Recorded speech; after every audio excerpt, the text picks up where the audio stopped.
விருச்சிக ராசிக்கு இது வரைக்கும் குரு பகவான் 8ல் சஞ்சரித்து வந்தார். 8ல் இருந்த குரு வந்து உங்களை வந்து போட்டு புரட்டி எடுத்திருப்பான்னு சொல்லலாம். அந்தளவுக்கு ப்ராப்ளத்தை ஃபேஸ் பண்ணியிருப்பீங்க. அதே மாதிரி சனி பகவானும் 5லேருந்து உங்களை வந்து நிறைய உளவியல் ரீதியான பிரச்சனைகளை வந்து ஏற்படுத்தி கொடுத்துருப்பாரு.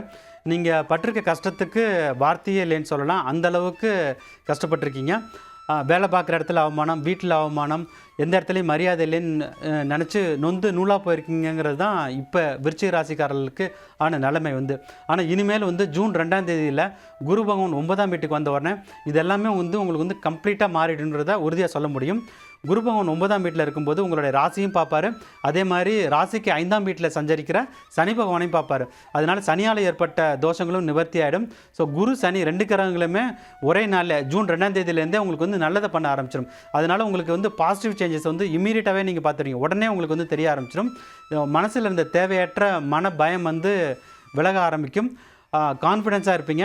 அதே மாதிரி எந்தெந்த விஷயத்துலனா நீங்கள் வந்து அவமானப்பட்டீங்களோ, இப்போ வேலை பார்க்குற இடத்துல உங்களுக்கு அவமானம் இருந்ததுன்னா அதில் வந்து கம்ப்ளீட்டாக வெளில வந்துடுங்க. ஒன்று நல்ல ஜாப் கிடச்சி நல்லா செட்டில் ஆகிடுவீங்க. இல்லை இருக்கிற இடத்துல ப்ரமோஷன் வாங்கி நல்ல வெல் செட்டில்டு ஆகிடுவீங்க. அதனால் உங்களை பார்த்து மற்றவங்க பொறாமப்படுற அளவுக்கு உங்களுடைய வாழ்க்கை தரம் கண்டிப்பாக மேலே உயர ஆரம்பிக்கும். குடும்பத்துலேயுமே வந்து நிறைய அவமானத்தை வந்து ஃபேஸ் பண்ணியிருக்கலாம். சில பேருக்கு வந்து மேரேஜ் வந்து அப்படியே நின்று போயிருக்கும்.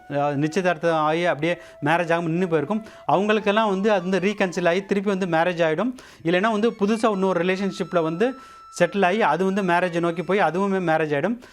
தாம்பத்திய உறவில் இருந்த சிக்கல்கள்லாம் விலகி குழந்தை பாக்கியம் வந்து கண்டிப்பாக விருச்சிக ராசிக்காரர்களுக்கு இந்த பீரியட் வந்து கிடச்சிடும். ஸோ அந்தளவுக்கு குரு பகவானோட நிலை வந்து மிகவும் சிறப்பாக இருக்குது.